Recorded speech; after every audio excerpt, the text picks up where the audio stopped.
Study के ऊपर case study BSc nursing में थर्ड ईयर में केस स्टडी, केस प्रेजेंटेशन ये सब बनाने पड़ते हैं।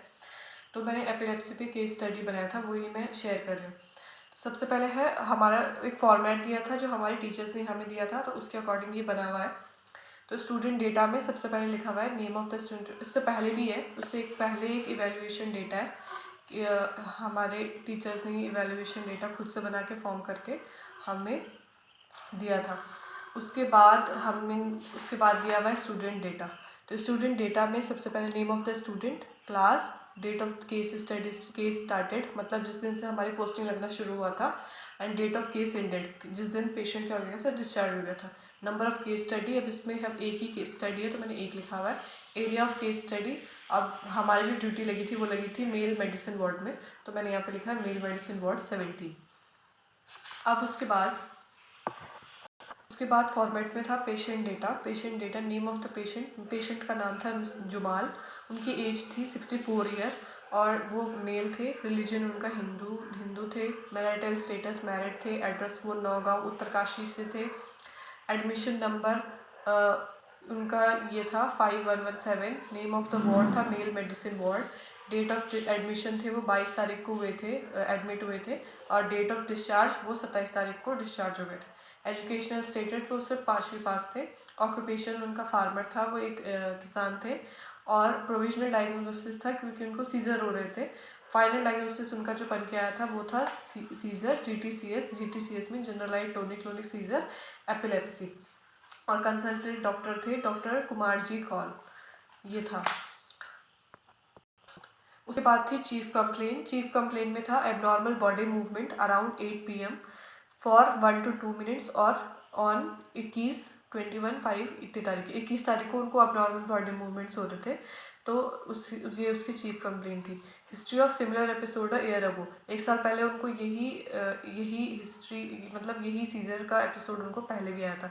Multiple episode in past 24 hour, और 24 आवर में उनको क्या हो गया, मल्टीपल एपिसोड आ चुके हैं किसके, सीजर के।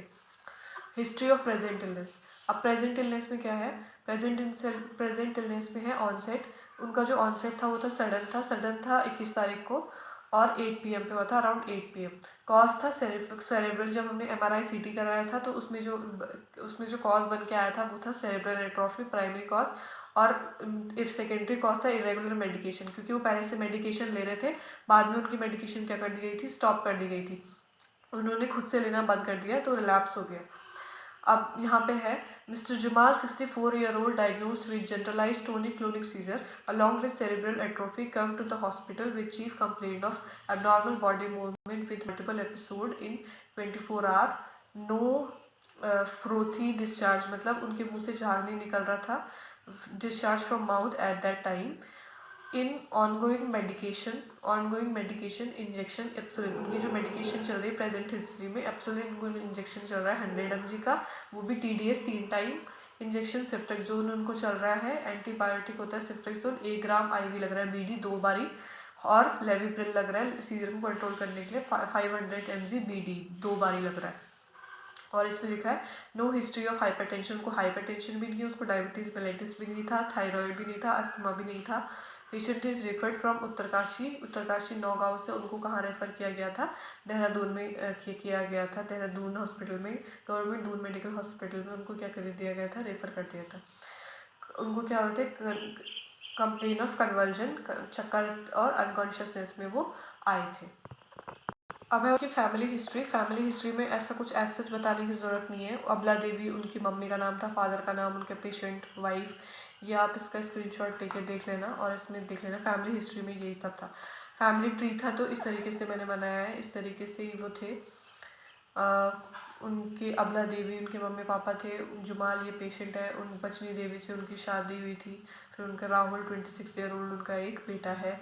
ये इसका एज सच इसका कोई ऐसा इम्पोर्टेंस नहीं है, बस ये बताने के लिए बता दिया। फिर है हेल्थ फैसिलिटी नियर होम, तो hospital is 13 kilometre away from the home, government hospital Naugaon, उनका जो हॉस्पिटल है वो उनका हॉस्पिटल था वो 12 से 13 किलोमीटर दूर था, तो वही हमने लिखा हुआ है डिस्टेंस थी 12 to 13 किलोमीटर। ट्रांसपोर्ट फैसिलिटी उनकी क्या है, तो उनके पास क्या है, पब्लिक ट्रांसपोर्ट है, वो बस या कैब करते हैं, इससे जाते हैं। अब इसमें है socio economic status. Housing type उनका क्या था, उनका खुद का घर था, उन पे 3 रूम थे। वाटर सप्लाई कैसी थी, 4 आवर पर डे। सैनिटेशन कैसा था, क्लीन इन्वायरमेंट। इनकम थी 10,000 पर मंथ वो कमाते थे। उनकी पर्सनल हिस्ट्री में हॉबीज़ थी गार्डनिंग। डाइटरी हैबिट थी वेजिटेरियन थे। एडिक्शन, उनको किसी भी चीज़ का कोई एडिक्शन नहीं था, ना अल्कोहल पीते थे, ना सिगरेट स्मोकिंग, कुछ नहीं था। पर्सनल हाइजीन में क्या था कि ओरल हाइजीन में यूज़ करते हैं टूथब्रश एंड तिमरू। तिमरू जो होता है वो उत्तराखंड में होता है, जिससे दांत साफ करते हैं लोग। Bath and alternate day agent soap. Diet जो थे वो एग भी खाते हैं, वेजिटेरियन है। Number of meal per day, 3 time वो खाना खाते हैं। फूड प्रेफरेंस क्या है, दाल चावल वेजिटेबल फ्रूट्स ये सब वो लेते हैं। फ्लूइड क्या करते हैं, 5 ग्लास एक दिन में ले लेते हैं। स्लीप और रेस्ट कितना कर लेते हैं, 7 आवर पर डे, मतलब एक दिन में वो 7 घंटे सोते हैं। और अनइंटरप्टेड स्लीप होती है उनकी। अनइंटरप्टेड स्लीप का मतलब कि सोने में उनको कोई परेशानी नहीं हो रही, दिक्कत परेशानी नहीं हो रही, एकदम जब सोते हैं तो सुबह ही उठते हैं एकदम आराम से।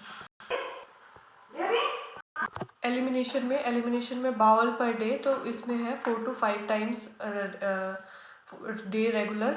यूरिन फ्रीक्वेंसी कितनी है, ड्यूरिंग डे 3 to 4 टाइम्स और ड्यूरिंग नाइट 1 to 2 टाइम्स, ये इतना है। मोबिलिटी और एक्सरसाइज उनकी कैसी है, तो एक्सरसाइज क्या है, patient is a farmer, that's why does lot of physical activities. Joint pain sometime, उनका जॉइंट पेन होता है sometime due to the disease condition and decrease activity due to hospitalisation. Hospital में उनकी एक्टिविटी क्या हो रखी है, डिक्रीज हो रखी है। इसके बाद जो पार्ट आता है, इसके बाद आता है फिजिकल एग्जामिनेशन। फिजिकल एग्जामिनेशन को हम क्या करेंगे, बाद में देखेंगे दूसरे वाले पार्ट में केस स्टडी के।